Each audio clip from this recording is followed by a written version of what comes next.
Selamat pagi anak-anakku semua. Senang sekali kita bertemu kembali pada kesempatan ini. Dan sebelum kita memulai kegiatan kita pada saat ini, terlebih dahulu kita akan berdoa sesuai dengan agama dan kepercayaan kita masing-masing. Berdoa mulai.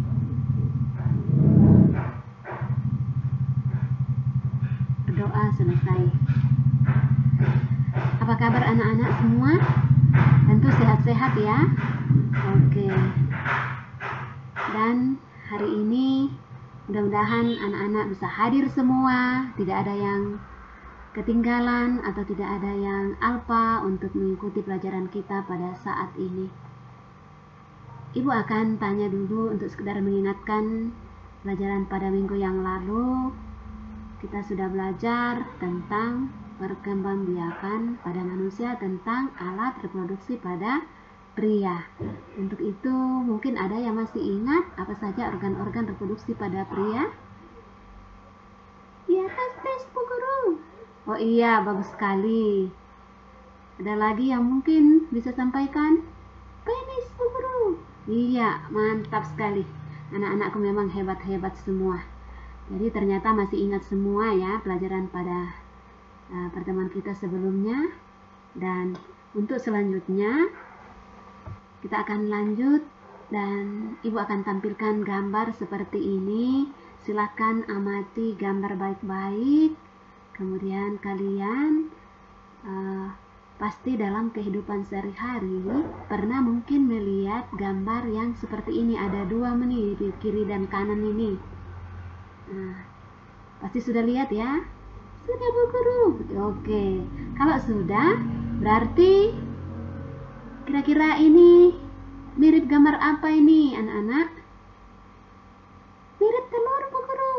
Oh iya, benar sekali anak-anakku semua. Memang ini memang gambar yang ada hubungannya dengan telur.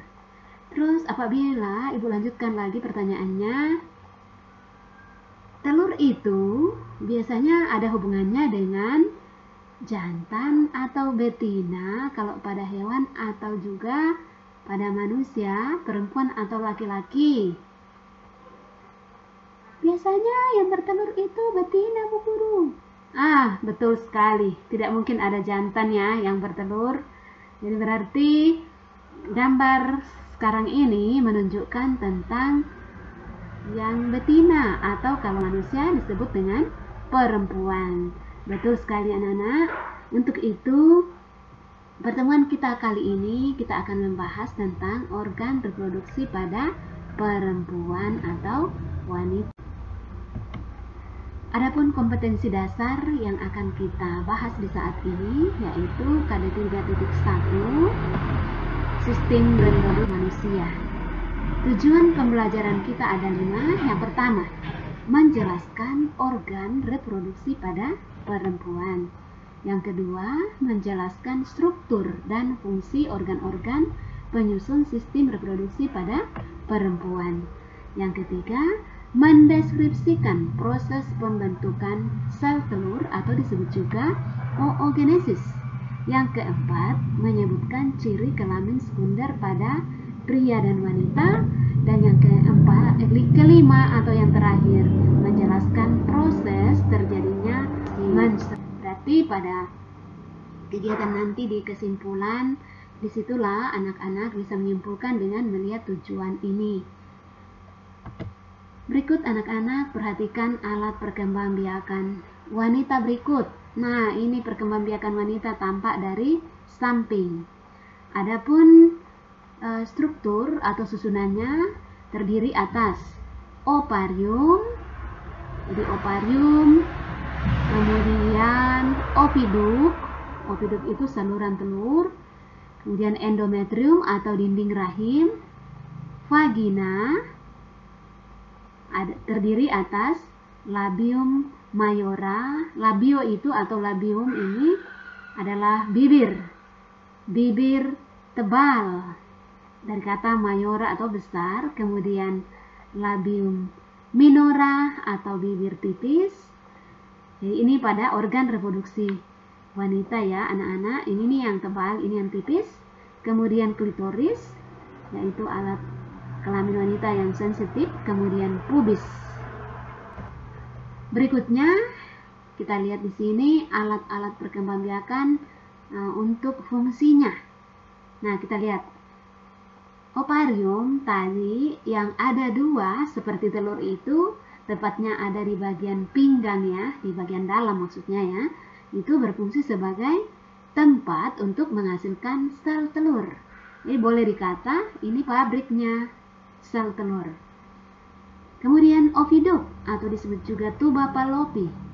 Ini tempat terjadinya pembuahan. Jadi pada saat sel telur keluar dari ovarium tadi, nah disitulah tempat terjadinya pembuahan.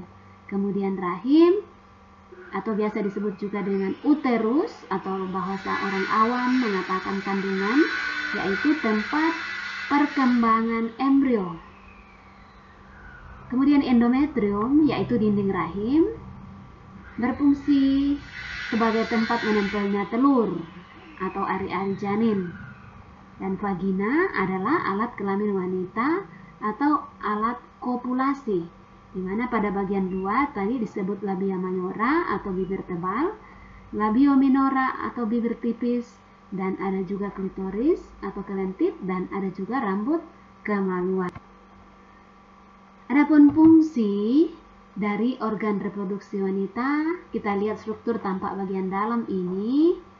Nah, ini bagian-bagian dalam terdiri tadi atas, yang nomor 1 ini adalah rongga rahim, tadi fungsinya ya, tempat bertumbuh berkembangnya embrio.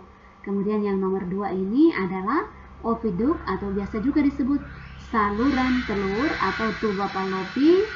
Jadi apabila telur sudah keluar di sini, nanti sampai sini, jika orang yang sudah dewasa, sudah menikah, dan sel sperma sampai di sini, maka terjadilah pembuahan atau fertilisasi, atau bersatunya sel telur dengan sel sperma.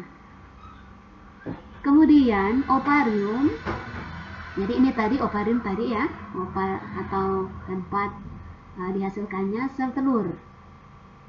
Rongga vagina, tempatnya di sini artinya jalannya bayi keluar saat bayi siap mau dilahirkan, dan lapisan endometrium yaitu dinding rahim yang ada di sini. Nah, pada saat terjadi ovulasi di sini atau lepasnya sel telur dari ovarium, maka dinding rahim ini akan menebal. Nah, untuk apa? Yaitu siap untuk melindungi embrio andaikan ada yang nanti sampai sini. Tapi apabila bagi wanita yang belum dewasa, belum menikah, tentu tidak ada sel sperma yang masuk di sini. Maka kalau sel telur keluar dari ovarium nanti akan mati. Kalau mati nanti akan membusuk turun di sini masuk ke dalam ruang rahim. Akhirnya dinding rahim ini akan luruh. Nah, jadi apabila dinding rahim luruh, itulah yang nanti akan keluar berupa tetes-tetes darah. Nah, disebut dengan haid atau asma. Nah, kita lihat di sini proses oogenesis atau proses pembentukan sel telur. Jadi kalau supaya mudah diingat-ingat, O ya, O itu bulat toh, bulat seperti telur, berarti oogenesis. Nah, pertama, proses pembentukannya disebut dengan nama oogonium. Oogonium nanti akan tumbuh menjadi oosit primer, selanjutnya akan membelah secara meiosis ya, yaitu jadi oosit sekunder. Dari oosit sekunder membelah lagi menjadi 4, disebut dengan ootit. Nah, setelah jadi 4 ini, 3 ini disebut dengan nama polosit. Nah, sedangkan 1 yang besar ini yang disebut dengan sel telur atau ovum yang fertil. Apa itu fertil? Artinya bisa menghasilkan keturunan apabila dibuahi oleh sel sperma. Sedangkan yang 3 ini dia akan menyusut. Nah, jadi tidak akan bisa menghasilkan embrio. Nah, maka kita bisa bedakan ya antara oogenesis dan spermatogenesis. Yang paling mencolok itu kalau spermatogenesis itu dalam 1 kali proses pembentukan dihasilkan 4, tapi kalau oogenesis ini 1 kali proses pembentukan sel telur hanya dihasilkan 1. Nah, jadi 1 dalam sebulan sekali. Selanjutnya, kita melihat ciri-ciri seks sekunder atau biasa disebut dengan ciri kelamin sekunder pada pria atau laki-laki. Pasti anak-anak sekalian sudah masanya seperti sekarang ya, usia-usia SMP itu ada yang suaranya sudah membesar, kemudian dada membidang, tumbuh jakun, ya kelihatan di bagian leher itu sudah mulai ada membesar, kemudian tumbuh rambut pada tempat tertentu. Anak-anak yang laki-laki ini pasti sudah tahu tempatnya tertentu di mana. Ya di mana ada rambut ya di situ yang dimaksud. Kemudian keluar mani atau mimpi basah. Kalau malam-malam mungkin bermimpi ada keluar cairan di organ kelamin, itulah yang disebut dengan mimpi basah. Kemudian perempuan. Pada perempuan ciri kelamin sekundernya yaitu pinggul membesar, tumbuh bukit kembar. Ya, anak-anak sekalian pasti juga sudah mengerti ya, bukit gambar yang dimaksud yang mana tuh. Nah, kemudian kulit halus, tumbuh rambut pada tempat tertentu, dan mengalami menstruasi. Jadi ketika sudah mengalami menstruasi, berarti sudah terjadi pelepasan sel telur dari ovarium yang tidak di. Mari kita lihat siklus menstruasi. Nah, siklus menstruasi itu pengertiannya dulu ya. Berarti peristiwa menstruasi tadi adalah peristiwa luruhnya dinding endometrium dan matinya sel telur yang tidak dibuahi. Siklus menstruasi di mana terjadi siklik dan periodik. Apa itu siklik? Artinya yang terjadi perputaran, artinya bahwa akan ada lagi. Nah, dan periodik artinya ada waktu tertentunya. Bagaimana siklusnya? Yaitu setiap 28 hari sekali ataukah 30 hari sekali. Maksudnya 28 sampai 30 hari sekali. Kalau misalnya bulan ini, nanti bulan depan lagi, maksudnya seperti itu ya. Kemudian lamanya untuk dalam saat satu kali menstruasi itu kurang lebih biasanya sampai 5-7 hari yang normal ya. Kemudian kesimpulan. Untuk anak-anak semua pasti sudah bisa menyimpulkan atau kita simpulkan sama-sama dari pelajaran kita dari saat ini. Tentu kita mengingat tujuan tadi ya. Jadi tujuan kita yang pertama tadi yaitu tentang organ-organ reproduksi pada wanita. Pasti ya, masih ingat tadi ya? Seperti ovarium, rahim, tuba fallopi atau ovidus, kemudian dinding rahim endometrium, vagina, kemudian lanjut di tujuan kedua sampai kelima. Pasti anak-anakku semua sudah bisa menyimpulkan ya, atau masih ingat apa yang kita sudah pelajari pada saat ini. Dan demikian pertemuan kita di saat ini, kita akhiri dulu. Anak-anak jangan lupa belajar baik di rumah, dan ingat kita akan bertemu kembali pelajaran selanjutnya.